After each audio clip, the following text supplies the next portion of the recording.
सिंह आपका सर में आपका स्वागत करता हूं। आज संतोष भोईर ने प्रताप सरनाईक के कार्यालय में एक प्रेस कॉन्फ्रेंस बुलाई। इसमें उन्होंने एक मुद्दा उठाया है टीपू सुल्तान चौक का। टीपू सुल्तान चौक को लेकर के महासभा में भाजपा एक विषय रखी है कि इस टीपू सुल्तान चौक का नाम बदला जाएगा, जबकि उनका कहना है कि 2016 में इसी भाजपा से सत्ताधारी पक्ष ने इस चौक को टीपू सुल्तान चौक नाम दिया था। तमाम विषय उन्होंने रखा और उनका क्या कहना है जानते हो। छत्रपति शिवाजी महाराज की जयंती है और इस जन्मोत्सव की पूरे मेरा भाईंदर वासियों को, आप सबको ढेर सारी शुभकामनाएं। आज आप सबको यहाँ पर बुलाने का एक विशेष कारण था। इस कारण के अंदर क्योंकि कल नवनियुक्त सभी नगर सेवकों की यानी हमारी जनरल बॉडी मीटिंग है कल मेरा भाईंदर महानगर पालिका की इस नई बॉडी की, उसके अंदर में एक सब्जेक्ट रखा गया है। उस विषय क्रमांक है 16 और उसमें लिखा गया है कि मीरा रोड पूर्व वार्ड क्रमांक 9 येथील हजरत टीपू सुलतान चौक नाव बदलने बाबत। तो ये जो सब्जेक्ट लाया गया है, इस सब्जेक्ट के बारे में मैं आपको बताना चाहता हूँ कि 3/12/2016 को इसी सभागृह के अंदर और यही अभी के सत्ताधारियों ने, खासतौर पे अभी के विधायक और उस समय भी विधायक थे और नगर सेवक भी थे, नरेंद्र मेहता जी ने सूचक करके उस महासभा के अंदर एक विषय था 21 नंबर पे, जो मीरा रोड पूर्व प्रभाग क्रमांक 30 लोधा कॉम्प्लेक्स येथील सर्कल हजरत टीपू सुल्तान चौक नामकरण करने बाबत। और उसमें अनुमोदक थी सौ वर्षा भानुशाली जी और महापौर करके गीता जैन मैडम जी का साइन है यहाँ पर। तो हमारा कहने का मतलब ये था कि जिस नाम को आपने खुद ही दिया है, उस नाम को 10 साल के बाद बदलने की ऐसी कौन सी आवश्यकता पड़ी थी, ऐसी कौन सी इमरजेंसी आके यहाँ पर रुकी है कि ये नाम बदली करना बहुत जरूरी है। इसलिए कि इस शहर के अंदर आपको लोगों ने भारी बहुमत से चुना है, इस शहर के विकास के लिए चुना है। अब उस बात पे आपको ध्यान देना ज़्यादा देना चाहिए, इसके बजाय आप इस धार्मिक मुद्दे को आगे करके कौन सी बात आप लोगों के जहन में उतारना चाहते हैं। क्योंकि म्यूनसिपालिटी का चुनाव, पिछला जो चुनाव है आपने देखा होगा, मराठी अमराठी हिंदी मराठी विरुद्ध ऐसा ही चुनाव करके आपने चुनाव में आप लोगों के सामने गए थे। फिर अभी 1 महीने के बाद ही 1 महीने के अंतराल में ही आपने फिर ये धार्मिक मुद्दा निकाला है। तो मुझे ऐसा लगता है कि ये अनावश्यक चीज सामने लाके इस शहर की शांति बिगड़ने का काम सत्ताधारी लोग कर रहे हैं। देखा जाए तो स्वतंत्रता को 75 साल से भी ज्यादा हो चुके हैं और टीपू सुल्तान एक महान स्वतंत्रता सेनानी थे, ऐसा कहा जाता है। तो इतने सालों बाद अब टीपू सुल्तान के नाम के ऊपर विवाद करना कहाँ तक उचित है, या क्या लगता है इसके पीछे क्या कारण है?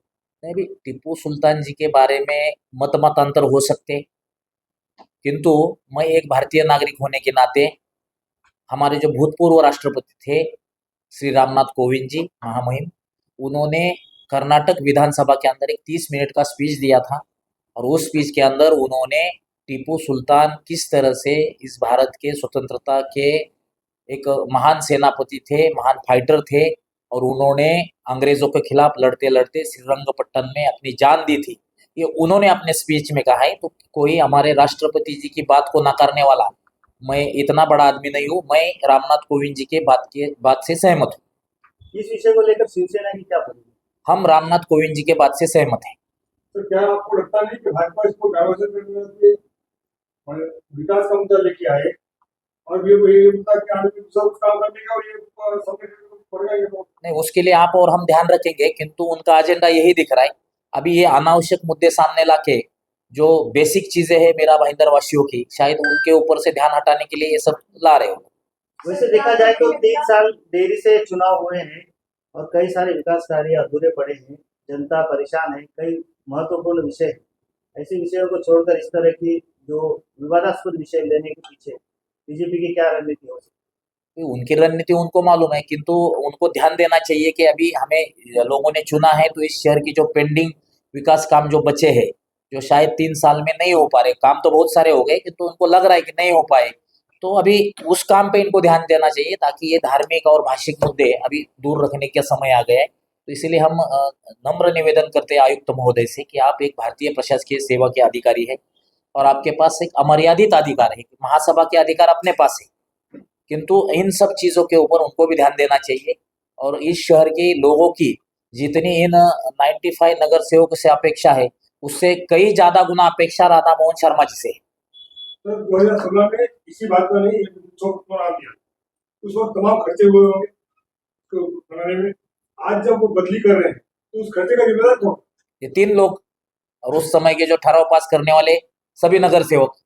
अगर वहां पर नुकसान किया जाएगा, वो तोड़ के और बनाया जाएगा, तो लोगों को, इस शहर के लोगों को यह आह्वान करना पड़ेगा कि इनसे खर्चा वसूला जाए। आप शिवसेना का स्टैंड लेंगे? शिवसेना आप सबके साथ है, इस मीरा भाईंदर शहर की जनता के साथ है। सर एक क्वेश्चन यहाँ से है। सर नरेंद्र मोदी जी पहले विधानसभा के चुनाव जीतने वाले थे तो उन्होंने कहा था कि सुल्तान चौक हटा देगा, तो आपको नहीं लगता कि अभी बहुत सारे हिंदू जो है चाहते हैं कि जो चौक है वो हटाए? कौन से चुनाव में कहा था उन्होंने? 4 चुनाव लड़ा उन्होंने, 2 हारे 2 जीते, तो कौन से चुनाव में? चुनाव में जब वो आमदार बन के आए हैं उन्होंने कहा था कि 1 हफ्ते के अंदर टीपू सुल्तान को हटा देगा। कहा था? हाँ जी। तो ठीक है, उनका एजेंडा है फिर वो। हाँ। ये तो सुना नहीं था मैंने, पर उनका एजेंडा ही है फिर, उन्होंने कहा था तो। अभी उनके साथ काम करने वाले सभी उनके पदाधिकारी कार्यकर्ता, उनको समझना चाहिए कि इस तरीके से बातें की जाती है चुनाव में। सर आपने कहा 10 साल से ये नागपुर पर राजकारण, लोगों जब ये मुद्दा उठता है तो लोगों का कहना ये है कि हमें सड़कें नहीं मिल रही, अच्छी सड़क नहीं मिल रही। नहीं, 10 साल से मुद्दा आया ही नहीं। 10 साल से टीपू सुल्तान जी वहां पर चुपचाप बैठे, वहां पर आज लोड़ा कॉम्प्लेक्स के बाहर, उन्होंने किसी को कोई तंग नहीं किया है, वो चुपचाप वहां पर बैठे। इन्होंने नाम दिया, उन्होंने नाम लिया है, उन्होंने किसी को कोई तकलीफ नहीं दी है। अभी रास्ते की समस्या लोगों की है, लोग बता नहीं पा रहे कि हमारी समस्या क्या है। ये लोगों का अपयश है। तो टीपू सुल्तान जी वहां पर है और वहां पर बैठे हो, वो किसी को तकलीफ नहीं देते। इन्होंने मीरा भाईंदर महानगर पालिका ने वो चौक बनवाया है, वो किसी को बोलने गए ही नहीं थे मेरा नाम दे दो करके। लेकिन ये मुद्दा राष्ट्रीय स्तर पर उठाया जा रहा है, हर महानगर पालिका में इसको लाया जा रहा है, मुंबई महानगर पालिका हो या महाराष्ट्र की और जगह पर हो, तो कहीं ना कहीं ये बड़े लेवल पे एक एजेंडा चलाया जा रहा है। वो रहेगा भी, उनका स्क्रिप्ट कहाँ से और दूसरी जगह से आता है, वो स्क्रिप्ट के हिसाब से सब कलाकार काम करते हैं। टीपू सुल्तान ये नाम एक बहुत बड़ा नाम है भारतीय इतिहास में। भारतीय स्वतंत्रता संग्राम में उनका काफ़ी प्रभावशाली योगदान रहा है। उस योगदान को भुला करके ये भाजपा न केवल मीरा भाईंदर में बल्कि इस राज्य में और पूरे देश में एक राजनीति कर रही है। ये आरोप लगाया उन्होंने और कहा कि वो भारतीय जनता पार्टी विकास के मुद्दे को लेकर चुनाव जीतती है और लोगों का ध्यान भटकाने के लिए, समाज को दूषित करने के लिए ऐसे मुद्दे उठाते रही है। आगे क्या स्टैंड रहता है ये हम आपको बताते रहेंगे। देखते रहिए आपका शहर। धन्यवाद।